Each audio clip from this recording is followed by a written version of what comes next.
tout le week-end de Singapour tournait autour de deux choses. La saga Verstappen et FIA, et le supposé départ immédiat de Daniel Ricciardo. On en oublierait presque que Norris a fait une course quasiment parfaite, n'a pas botté son départ et... il a presque failli se sortir 2 fois, mais bon... Faut bien qu'il bottle un tout petit peu. Mais bon, si on l'oublie, on peut toujours compter sur l'admin du compte Formule 1 pour nous le rappeler, hein, là.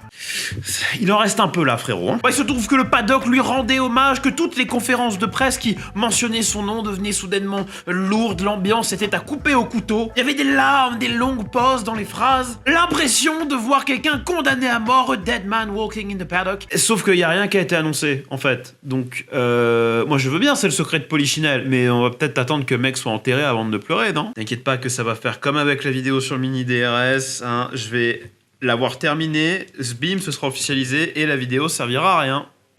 Ouais, la vidéo sur le mini DRS McLaren, en fait, elle est prête, elle sortira juste pas parce que... elle a été prête trop tard, c'est juste moi, voilà, c'est ma faute. Mais avant de se jeter dans le vif du sujet, un mot du sponsor de cette vidéo. Bah oui, faut que je paye mes factures, frérot.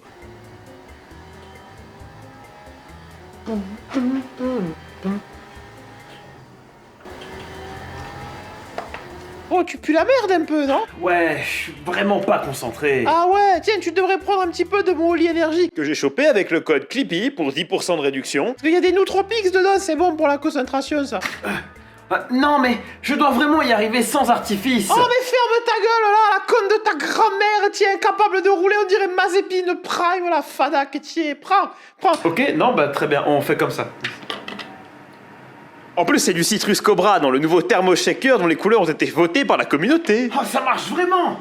Je suis incroyablement plus rapide, ne serait-ce qu'en ligne droite. C'est incroyable. Ouais, on va faire comme si on n'avait pas remarqué que t'avais changé de voiture et on va faire comme si t'allais vraiment commander du Oli Energy avec les codes en commentaire épinglés cette fois.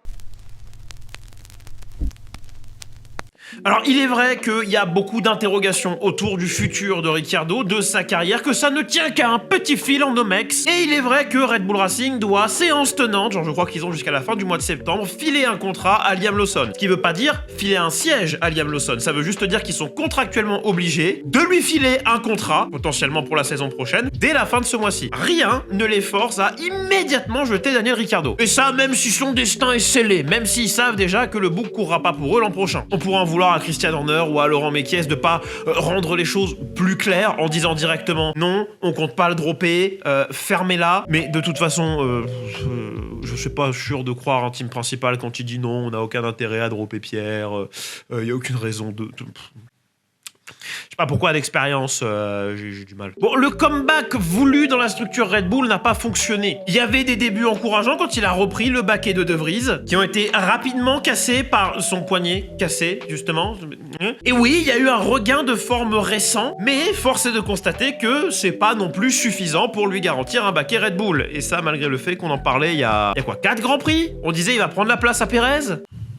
C'est fou comment les choses vont vite, hein. Bon, si on laisse tomber la mauvaise foi et la spéculation 5 minutes et qu'on regarde des statistiques pures et dures, ce que j'adore faire, parce que j'ai vraiment que ça à branler de ma vie, puis c'est mon métier maintenant, on se rend compte que Ricciardo est un pilote irrégulier avec des week-ends nuls à chier, des week-ends très très bons, que bon, ça finalement, si tu les effaces de l'équation, on a juste un pilote lambda, irrégulier, et pas tellement loin de Tsunoda quand on y regarde bien. Alors je parle tant de rythme que de points, mais c'est pas ultra dramatique, je veux dire, il est pas 180 et quelques points derrière son équipier. Je sais pas à qui je fais référence là. Donc y aurait-il une raison réelle, valable, tangible de virer Daniel Ricciardo maintenant? Bon, le fait est que Vicarb est en train de fight avec As pour la P6 au championnat. Le fight est serré, il y a 3 points de différence, mais... rajouter Lawson dans l'équation va pas garantir la 6ème place du championnat à Vicarb. C'est pas la même chose qu'avec Sargent et Colapinto, où genre tu te rends compte que waouh, il y avait tant de rythme que ça dans la Williams. Alors soit dit en passant, même si je ne remets pas du tout en question le fait que Colapinto est plus rapide que Sargent, ce qui joue beaucoup en la faveur à Colapinto, c'est le fait qu'il arrive avec une Williams upgradée qui est beaucoup plus capable de jouer les points. Bref, pour en revenir à Ricciardo, on n'est pas dans un cas de figure similaire. C'est pas en remplaçant Ricciardo par un Lawson que soudainement AlphaTauri va faire le... Vicarb va faire le double de points. Si quoi que ce soit, moi j'ai peur que ce soit contre-productif et que tu jettes Lawson dans une situation toute sauf optimale. Même si tu me diras qu'il l'a déjà vécu. À moins que le projet, ce ne soit pas juste de filer un siège Vicarb à Lawson.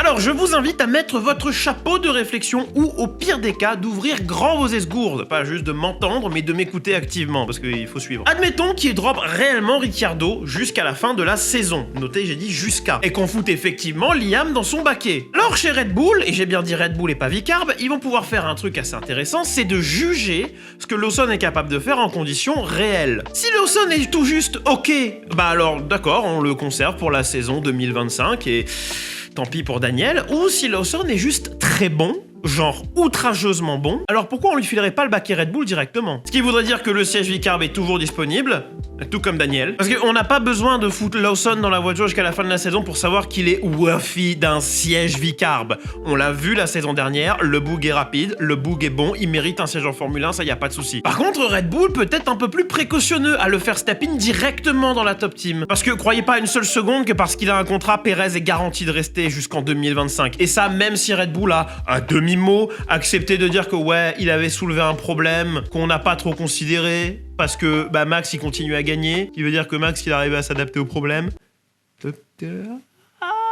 Encore une fois, on dirait que c'est la voiture et le pilote. Alors j'ai une autre théorie, celle-là c'est ma préférée, c'est peut-être pas la plus probable, mais whatever, hein, Nostradamus. Checo, face à un manque de résultats assez constant, se retrouve poussé à la sortie par Red Bull Racing. Ces derniers lui font une fleur et le laissent partir sur ses termes et sur ses terres. Il annonce sa retraite au Grand Prix du Mexique, hein, c'est bientôt, c'est juste après le Grand Prix des États-Unis qui vient là. Avant ça, dans les 4 semaines de break qu'on a entre maintenant et Kota, Dieu merci, putain, je sature de vidéos Formule 1, j'ai plus du tout envie d'en faire en ce moment. Bref, avant ça, Red Bull Racing organise à Silverstone avec de la machinerie antérieure. Entre Lawson et Ricciardo, le plus rapide des deux prend le baquet de Perez, le plus lent des deux prend le baquet Vicarb, tout le monde est content, ils vécurent heureux, eurent beaucoup d'enfants, et moi j'ai pas besoin de faire un follow-up à cette vidéo parce qu'une fois de plus je suis Nostradamus. Sinon, potentiellement il y a Audi qui a besoin d'un pilote, ou alors il peut s'orienter vers une autre catégorie, aller chercher un nouveau défi. Que ce soit en sport auto ou pas d'ailleurs, hein, parce que c'est un athlète.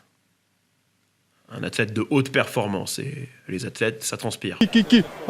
Soit. Merci beaucoup d'avoir suivi cette vidéo jusqu'au bout. N'oubliez pas les codes Oli Énergie dans la description, c'est délicieux, j'en bois pendant le tournage de ces vidéos, c'est peut-être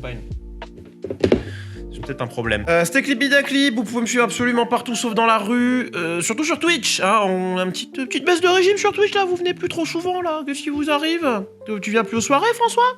Oh, je comprends, c'est la rentrée, vous avez autre chose à foutre. Petit break hein, dans le contenu Formule 1, là déjà il y a 4 semaines de break, donc on va faire autre chose. Il faudrait que je reprenne un petit peu le car, parce que c'est un format qui est dormant là. Et puis je vous ai promis une review sur le Camus, que j'utilise en stream pour les streams de Vroom Vroomage, et j'ai même autre chose à reviewer qui est dans le fond de cette vidéo depuis le début là.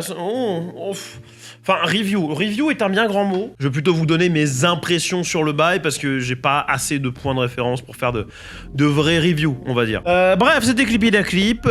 Bisous.